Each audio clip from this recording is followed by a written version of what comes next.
60 years of hunting tradition brings you to this point.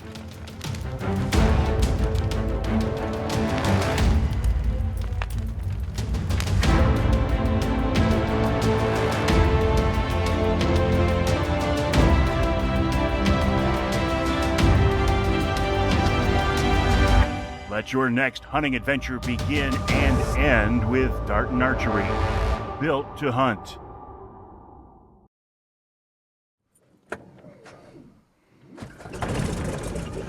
The Alaska Peninsula consistently produces some of the largest record-book brown bear in the world. However, getting to these remote destinations is just part of the exciting journey.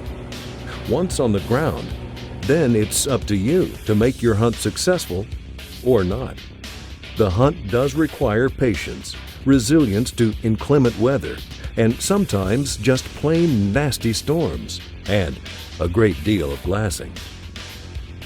Some of the most dynamic and beautiful wilderness in the world is located on the Alaska Peninsula, and it's also home to some of the world's largest brown bear.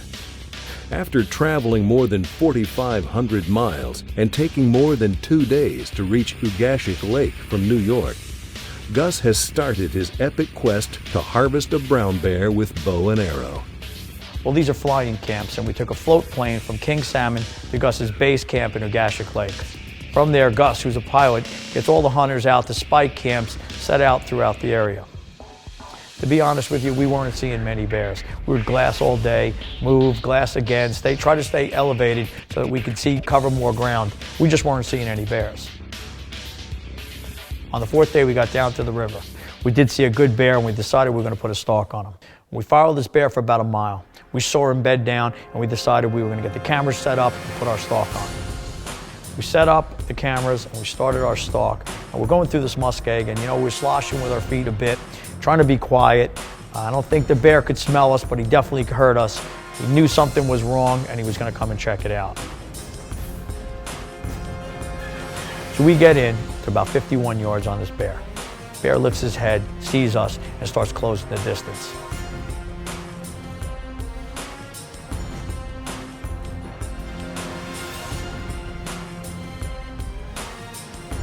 So the bear decides to close the distance. He knows something's wrong. He can't smell us, but you know what? He knows that we shouldn't be there, or there's something moving that shouldn't be there. He starts closing the distance and come down on us.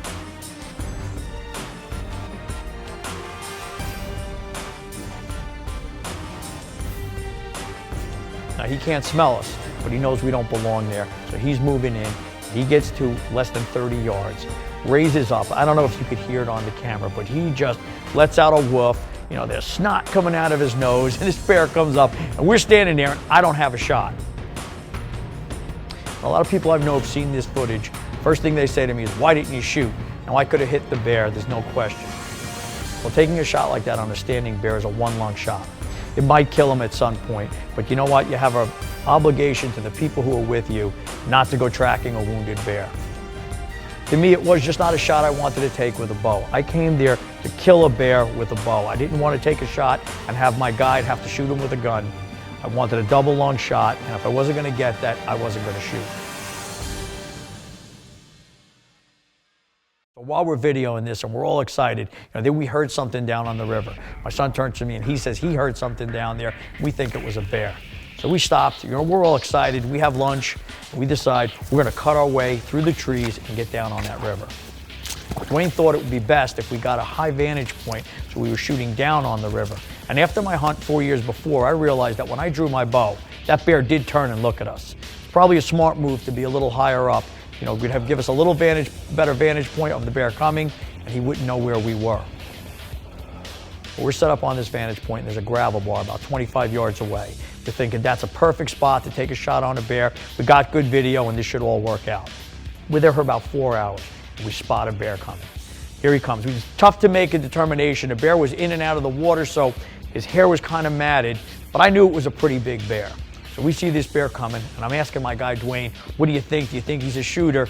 Once that bear got close enough, I didn't need Wayne to say anything. I was taking this bear. The bear comes in, and instead of staying on that gravel bar along that far bank, he crosses the stream, and now he's on our bank.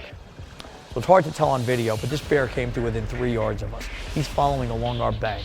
When we see the bear coming, I turn to my son and say, don't move. So he's got the camera, he's behind me, but there was just no way of him getting over my shoulder.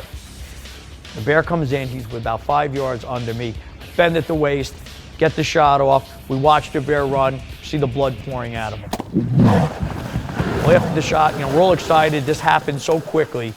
You know what? I thought it was a good shot, but on any animal, you're never really sure unless you see the animal go down. When you're tracking something that can eat you, a dangerous animal, it's a little bit more intense. A really nice bear. I mean, it was almost like a whitetail shot. This thing just hovered alongside the bank. It was diving for salmon, and I got a shot on him. It looks pretty good. We got a ton of blood.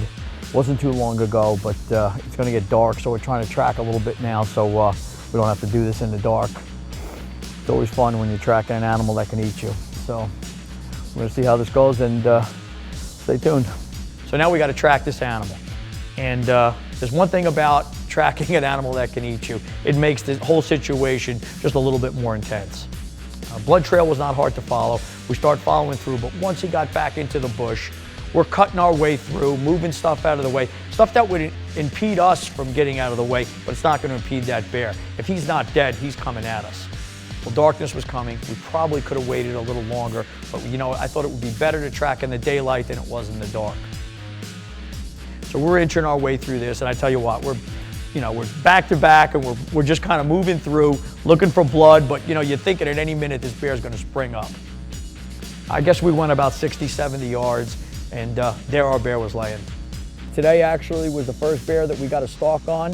It was a nice bear. We got to 51 yards, and the bear closed the distance the other 20 and reared up and did a bluff charge. It was pretty cool. And my guy Dwayne got me down here on this creek. We kind of thought that was the place we needed to be.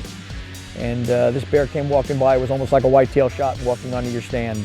Held my pin low, got a double lung shot, and just fantastic. Fantastic bear. The bear scored 29 6/16. He's the new #1 SCI world record. Now, I didn't go on a trip like this planning to shoot a bear like that. I don't think anybody could have those kind of expectations. But this is the kind of camp that Gus runs. He's just a top shelf operation. He's got fantastic areas. Doesn't overhunt anywhere that he has. I can't say enough about Gus Lamoureux. 60 years of hunting tradition brings you to this point.